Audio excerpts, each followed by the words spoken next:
नमस्कार सांग माने मु शुभ आपण मानक स्वागत करुच्ची आम चैनल एमएस शुभ को चलतु सांग माने डेरी न करी रेसिपी स्टार्ट करिबा।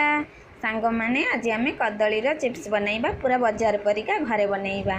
देखंतु सेति पई मु एठी 3टी कदली की धोईकी नैची। मन रखिबे कदली सबु बेले फ्रेश हेबा दरकार। रहि जाइथिबा कदली रे भल चिप्स हेब नै। एबे मु छुरी रे दुई साइड काटी नेली।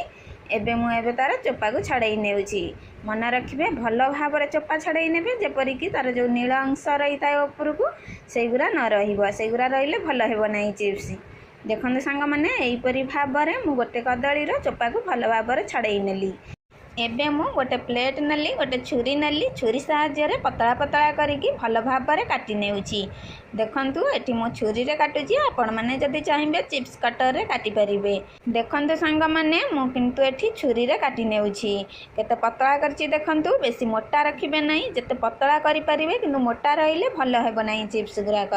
देखंतु एइपरि भाव रे मु सबतक कदली रे चोपा छड़ाईकी एइपरि भाव रे पतला पतला करिकी काटी नेली। एबे मु गोटे गिना नेली। सेथिरे मु 2 रु 3 चामच पानी देई देली।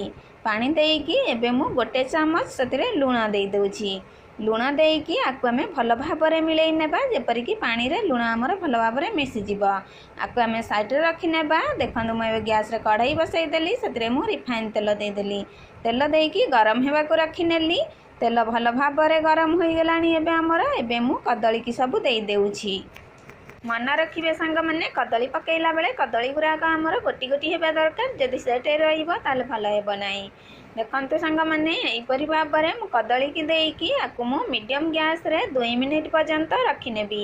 एबे हमर 2 मिनिट होई गेलानी। देखंतु सांग माने गोटे छाना नेली। सेतिरे एबे कदली गुराक ओल्टेई नेउची।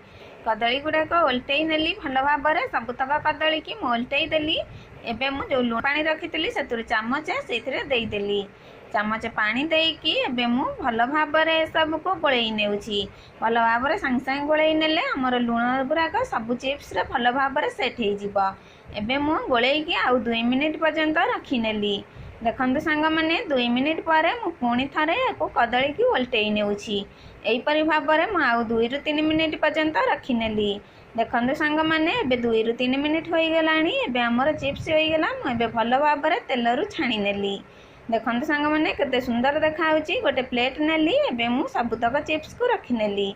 एइपरि भाव रे मु आउ मध्य जेते थेला कदली सबतक को छाणी हेबा को रखि नेली। सांग माने सब बेले मन रखिबे कदली काटिला पूर्वरु हाथ रे टिके तेल लगेई देबे। हाथ रे तेल लगेइले कदली रे जो कसा गुडी को हम हाथ रे लागिबो नै। भल भाव रे कदली गुरा को चोपा छाड़ी जिवो। नले तार कसा गुरा को हाथ रे लागिबो। भल से चोपा छड़ाई हबनी। भल से काटी हेबनी कदली गुरा को। सांग माने वीडियो को जमा भी स्किप करंतु नहीं। वीडियो को संपूर्ण देखंतु। मु जेमिति जो उपाय रे कहूची सेई उपाय रे रेसिपी टी कले एकदम बाजार भलिया सठिक भाव रे घरे बनिबो कदली रे चिप्स। सांग माने जदि हठात किछि नमकीन घरे बनै खाइबा को चाहुचनी ताले ए रेसिपी टी बिल्कुल ठीक हेबो। कारण ए रेसिपी टी बहुत जल्दी एवं कम समय रे हेई जाउची। सांग माने आपण माने एइपरि भाव रे कदली रो चिप्स घरे बनांतु। केमिति बनिला मते कमेंट माध्यम रे निश्चिंत जणांतु। मोर रेसिपी वीडियो जदि आपण माने भल लागुची वीडियो को लाइक शेयर करबा सहित चैनल रे जदि नुआ अछंती तबे चैनल को सब्सक्राइब कर दियंतु। चैनल रे अपलोड हेउथिबा नुआ नुआ रेसिपी वीडियो प्रथमे देखिबा पई चैनल रो नोटिफिकेशन बेल आइकन को ऑन कर दियंतु। रहुची धन्यवाद।